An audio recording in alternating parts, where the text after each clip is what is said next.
नमस्कार विद्यार्थियों, मैं टीडी वोरा आरएलटी कॉलेज अकोला से आपकी हिंदी की अध्यापिका। विद्यार्थियों, इसके पहले हमने नवनिर्माण कविता का भाग पहला पढ़ा था, जिसमें कवि त्रिलोचन जी का जन्म, जीवन परिचय और उनकी चतुष्पदी कविता का परिचय देखा था। कवि त्रिलोचन जी का जीवन परिचय और चतुष्पदी विधा के बारे में मैं आपको पहले भी बता चुकी हूँ। तो आज हम कवि त्रिलोचन के आगे के पद्य या उनकी चतुष्पदी को पढ़ेंगे या उनका अर्थ जानने की कोशिश करेंगे। फिर से मैं एक बार आपको बता देती हूँ कि चतुष्पदी क्या होता है। चतुष्पदी 4 चरणों वाला छंद होता है। यह चौपाई की तरह होता है विद्यार्थियों। चौपाई भी 4 पंक्तियों वाली होती है। चौपाई मतलब 4 पंक्तियों वाली। चौपाई से ही आपको समझ में आ रहा है, 4 पंक्तियों वाली या को चौपाई कहा जाता है। तो इसी प्रकार चतुष्पदी में भी 4 चरण होते हैं। इसमें इसके प्रथम, द्वितीय और चतुर्थ चरण में तुकबंदी होती है।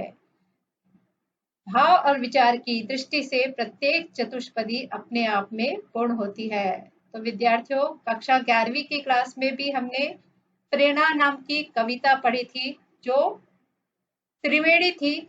अब हम चतुष्पदी पढ़ने वाले हैं। पाठ का एक बार फिर से मैं आपको परिचय बता देना चाहूंगी। प्रस्तुत पाठ की चतुष्पदी में कवि का आशावादी दृष्टिकोण दिखाई पड़ता है, या आप समझ सकते हैं कि आपकी प्रस्तावना हो गई या पाठ का परिचय है। प्रस्तुत पाठ की चतुष्पदी में कवि का आशावादी दृष्टिकोण हमें दिखाई पड़ता है। वर्तमान समय में मनुष्य के लिए संघर्ष करना अनिवार्य हो गया है। विद्यार्थियों, आज हम देखते हैं कि हमारे जीवन की आपाधापी में मनुष्य को अपने अस्तित्व को टिकाए रखने के लिए संघर्ष करना अनिवार्य हो गया है। कवि मनुष्य को संघर्ष करने और अंधेरा दूर करने की प्रेरणा देते हैं। जीवन में व्याप्त अन्याय, अत्याचार, विषमता और निर्बलता पर विजय पाने के लिए कवि बल और साहस एकत्रित करने का आह्वान करते हैं। न्याय पाने के लिए बल का प्रयोग करना समाज के उत्थान के लिए श्रेयस्कर होता है। अर्थात यदि हमें अपने किसी चीज को पाना है या अपने हक की प्राप्ति करना है तो बल का प्रयोग करना है। यह भी कवि ने बताया है। कवि का मानना है कि समाज में समानता, स्वतंत्रता तथा मानवता को स्थापित करना हमारे जीवन का उद्देश्य होना चाहिए। तो आइए अब हम कवि त्रिलोचन की आगे की पंक्तियों का अर्थ समझने की कोशिश करते हैं।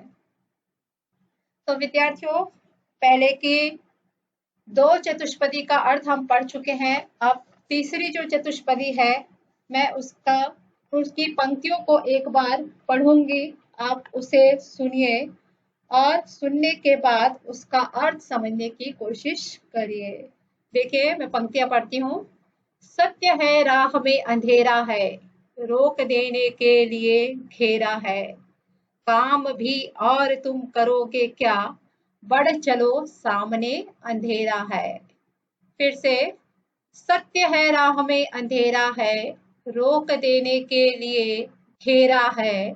काम भी और तुम करोगे क्या, बढ़ चलो सामने अंधेरा है। तो विद्यार्थियों, कवि कहते हैं कि यह सच है कि जीवन की राह में कई बार अंधेरा अर्थात दुख मिलता है। जब हम अपने जीवन की राह में चलते हैं तो रास्ते में तरह तरह की कठिनाइयां आती है और इस कठिनाइयों से, दुख से हम घबरा जाते हैं। और यदि इन दुख के माध्यम से वो हमें रोकना चाहते हैं, दुख जो है वो घेरा लेके खड़े हो गए हैं हमारे सामने और वो घेर कर हमें रोकना चाहते हैं। इस कारण क्या होता है, तुम काम भी और तुम करोगे क्या। तीसरी पंक्तियां देखिए। इस कारण कवि कहते हैं कि तुम मजबूर हो जाते हो और कुछ कर नहीं सकते हो। ऐसे में एक ही विकल्प आपके पास बचता है कि उस अंधेरे की ओर हिम्मत से आगे बढ़ो और उसे दूर करो। तो विद्यार्थियों, आपने क्या देखा कि यदि रास्ते में अंधेरा है, कठिनाइयां हैं, तकलीफ है, तो अपने आपको रुकना नहीं है, उस अंधेरे का सामने करना है, उन कठिनाइयों का सामना करना है, तकलीफ को रौंदना है और आगे बढ़ते जाना है। तो इसी प्रकार से कवि ने हमारे मन में अंधेरे को दूर करने की भावना बढ़ी हुई है। तो देखिए विद्यार्थियों, अब दूसरा पद्य मैं पढ़ने जा रही हूँ। बल नहीं होता सताने के लिए, वह है पीड़ित को बचाने के लिए। बल मिला है तो बल बनो सबके, उठ पड़ो न्याय दिलाने के लिए। फिर से, बल नहीं होता सताने के लिए, वह है पीड़ित को बचाने के लिए। बल मिला है तो बल बनो सबके, उठ पड़ो न्याय दिलाने के लिए। तो विद्यार्थियों, इसमें ऐसा कोई कठिन शब्द मुझे दिखाई नहीं दे रहा है। कवि कहते हैं कि ताकत किसी को दुख देने के लिए नहीं होना चाहिए। कवि कहते हैं कि यदि हमारे शरीर में ताकत है, बल है, तो वह किसी को दुख देने के लिए नहीं होनी चाहिए, बल्कि लोगों की परेशानी दूर करने के लिए उसका प्रयोग करना चाहिए।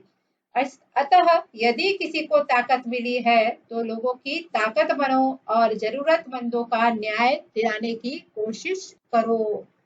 बल नहीं होता सताने के लिए, यदि हमारे शरीर में ताकत है या हमें कोई अधिकार मिला हुआ है तो उस अधिकार का प्रयोग दूसरों को पीड़ित करने के लिए नहीं करना चाहिए।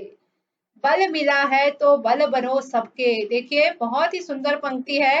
2 बार बल का वो शब्द दिया गया है और उन दोनों का ही अर्थ अलग अलग हो जाता है। यहाँ पर बल मिला है, आपको यदि ताकत मिली है, शक्ति मिली है, तो दूसरों के लिए बलवान बनो, दूसरों के लिए ताकतवर बनो और लोगों की ताकत बनकर क्या करना है आपको? उन जरूरतमंदों को न्याय दिलाने की कोशिश करना है। ऐसे समाज में बहुत से पीड़ित लोग हैं, उन पीड़ित लोगों का सहारा बनकर उनको न्याय, उनके हक में न्याय दिलाने की कोशिश हमें करना है। इस प्रकार कवि ने हमें यह संदेश दिया है चतुष्पदी के माध्यम से। तो विद्यार्थियों, यह हो गया इसका अर्थ। आगे की चतुष्पदी में पढ़ती हूँ। जिसको मंजिल का पता रहता है, पथ के संकट को वही सहता है। एक दिन सिद्धि के शिखर पर बैठ, अपना इतिहास वही कहता है। फिर से देखिए, जिसको मंजिल का पता रहता है, पथ के संकट को वही सहता है। इसमें भी कोई कठिन शब्द मुझे दिखाई नहीं दे रहा है। मंजिल आप समझते ही हैं, लक्ष्य, पथ मतलब रास्ता, संकट मतलब आने वाली जो कठिनाइयां हैं, रास्ते में आने वाली जो कठिनाइयां हैं उसे संकट कहा जाता है। सिद्धि के शिखर पर बैठता है, सिद्धि मतलब उच्च शिखर पर बैठना। शिखर का अर्थ होता है ऊंचा, सिद्धि का अर्थ होता है सफलता के शिखर पर बैठना। ठीक इसी प्रकार से शिखर का अर्थ होता है पहाड़ या पर्वत, सिद्धि का अर्थ होता है सफलता। इतिहास भी आप जानते हैं, तो देखिए मैं इसका अर्थ कहती हूँ। कवि कहते हैं कि जिस व्यक्ति को अपने मंजिल का पता होता है और मंजिल के महत्व को वो जानता है, तो वही राह में आने वाले संकटों से लड़ सकता है। कवि क्या कहते हैं कि जो व्यक्ति अपनी मंजिल को पहचानता है और उसके महत्व को जानता है, वही रास्ते में आने वाले संकटों को सहता है या आने वाले संकटों से लड़ सकता है। संघर्ष करने वाला व्यक्ति ही एक दिन सफलता के शिखर पर पहुंचता है और उसका इतिहास उसकी कहानी कहता है। तो विद्यार्थियों, कोई कठिन नहीं है।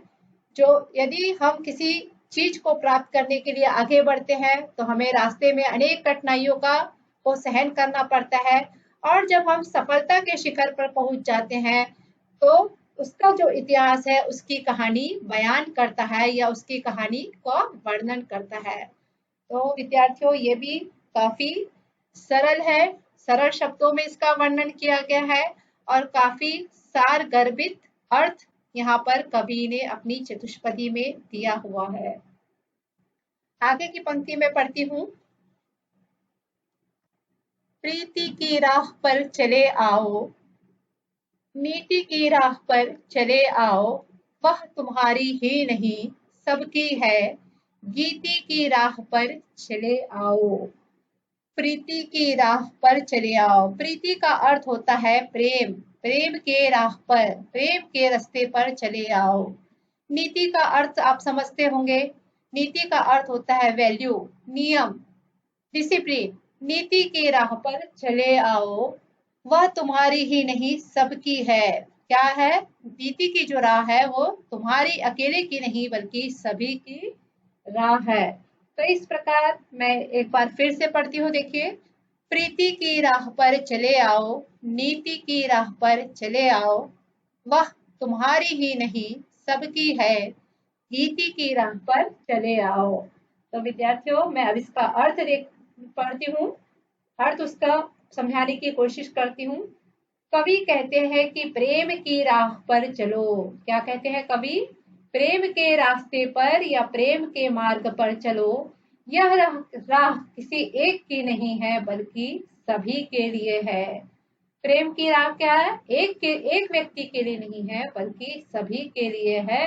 अतः सभी को विश्व बंधुता की, एकता की इस राह पर चलना चाहिए।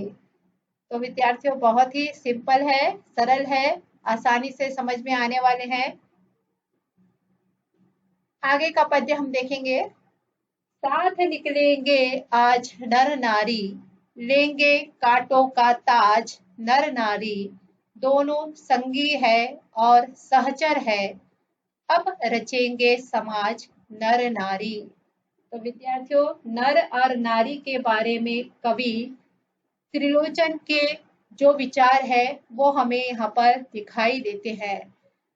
जैसा कि हम जानते हैं कि समाज की संरचना में स्त्री और पुरुष दोनों का ही समान रूप से सहभाग होता है। किसी एक के बिना जीवन की गाड़ी नहीं चल सकती है। तो उसी प्रकार से कवि त्रिलोचन ने नर और नारी इन दोनों के सहयोग के महत्व को यहाँ पर बताया है। तो आइए देखिए। साथ निकलेंगे आज नर नारी, लेंगे कांटों का ताज नर नारी, दोनों संगी है और सहचर है, अब रचेंगे समाज नर नारी। देखिए विद्यार्थियों, कांटों से आप समझ में आ रहे हैं। कांटे मतलब कटीले कांटे। ताज जो सर पे मुकुट पहना जाता है। दोनों संगी है। संगी का अर्थ होता है साथ चलने वाले।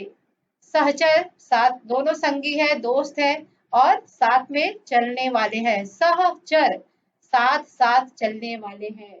और तीसरा है अब रचेंगे समाज नर नारी।